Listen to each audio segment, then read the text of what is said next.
I will accept atonement for myself. That's the idea of today, the idea and the daily exercise, practicing 139. I will accept atonement for myself.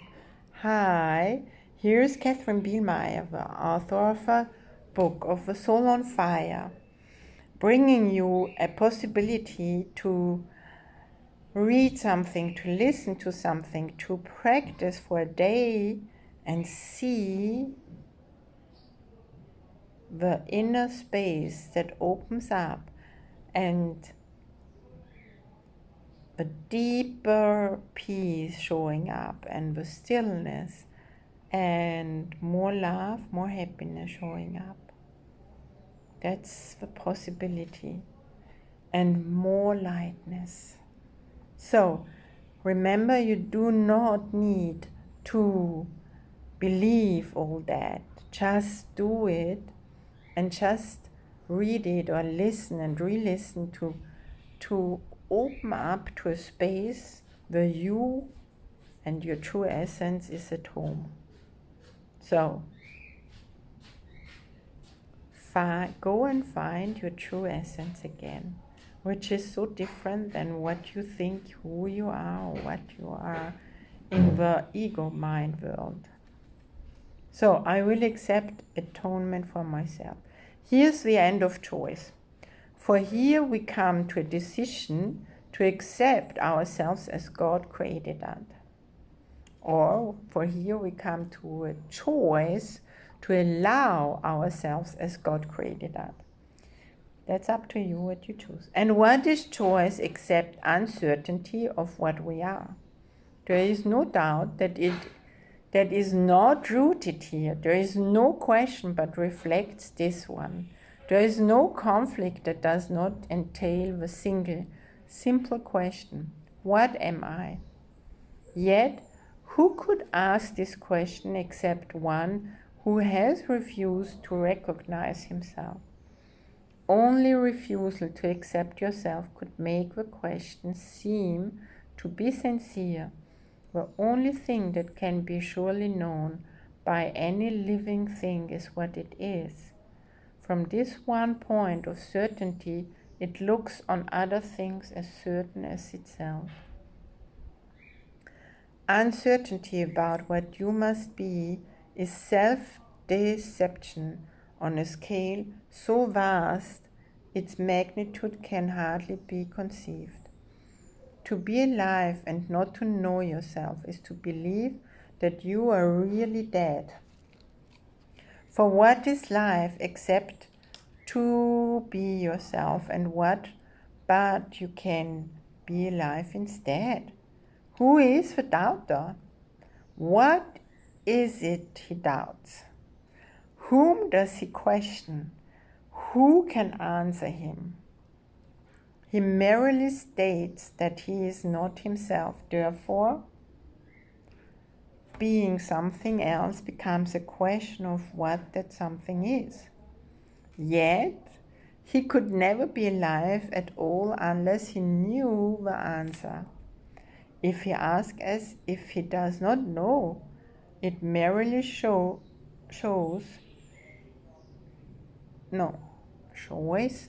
he does not want to be the thing he is. He has accepted it because he lives, has judged against it and denied its worth, and has decided that he does not know the only certainty by which he lives.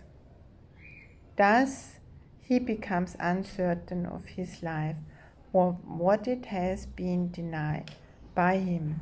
It is for this denial that you need atonement. Your denial made no change in what you are, but you have split your mind into what knows and does not know the truth. You are yourself. There is no doubt of this, and yet you doubt it. But you do not ask what part of you can really doubt yourself.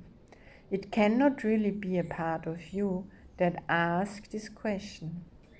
For it asks of one who knows the answer, were it part of you, then certainty would be impossible. Atonement remedies the strange idea that it is possible to doubt yourself and be unsure of what you really are. This is the depth of madness, yet it is the universal question of the world. What does this mean except the world is mad? Why share its madness in the sad belief that what is universal here is true? Nothing the world believes is true. It is a place whose purpose is to be a home where those who claim they do not know themselves can come to questions what it is they are. And they will come again until the time atonement is accepted and they learn it is impossible to doubt yourself and not to be aware of what you are. Only acceptance can be asked of you, for what you are is certain. It is said forever in the holy mind of God and in your own. It is so far beyond all doubt and question that to ask what it must be is all the proof you need to show that you believe the contradictions that you know, not what you cannot fail to know. Is this a question or a statement which denies itself in statement? Let us not allow our holy minds to occupy themselves with senseless and musings such as this. We have a mission here. We did not come to reinforce the madness that we once believed in. Let us not forget the goal that we accepted. It is more than just our happiness alone we come to gain. What we accept as what we are proclaims what everyone must be along with us. Fail not your brothers, or you fail yourself. Look lovingly on them, that they may know that they are part of you and you of them. This does atonement teach and demonstrates the oneness of God's Son, is unassailed by his belief he knows not what he is. Today accept atonement not to change reality, but merely to accept the truth about yourself and go your way rejoicing in the endless love of God, your love, your divinity. It is but this that we ask to do. It is but this that we will do today. 5 minutes in the morning and at night we will devote to dedicate our minds to our assignment for today. We start with this review of what our mission is. I will accept atonement for myself, for I remain as God created me. We have not lost the knowledge that God gave to us when He created us like Him. We can remember it for everyone, for in creation are all minds as one, and in our memory is the recall how clear our brothers are to us in truth.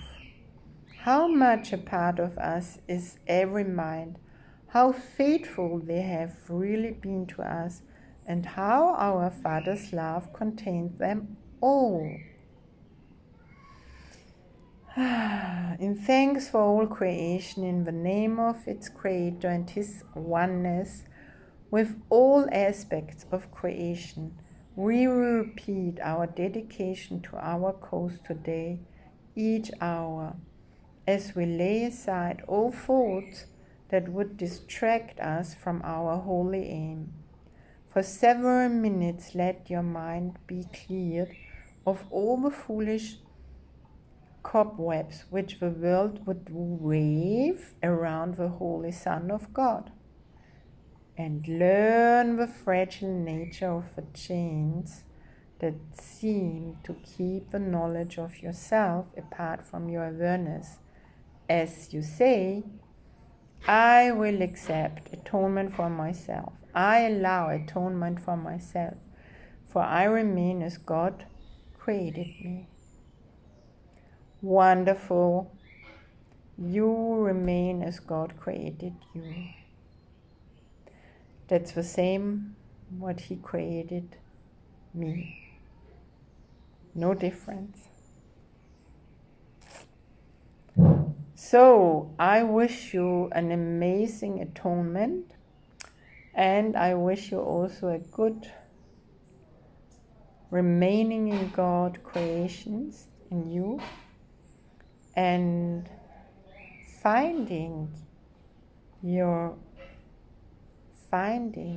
way back home to what truly is, to the truth of oneness, where no separation can stay. Okay, thank you very much for listening, for joining me, for following, for subscribing, for maybe getting a session, a healing session with me, or more with Holy Spirit and God and Jesus through me, so you can come online. It works beautifully.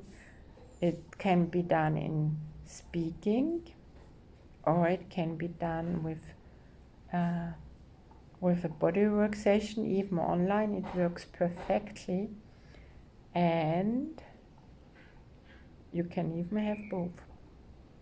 So whatever is showing up in your world can't be changed by your ego mind and not fixed, but it can be healed.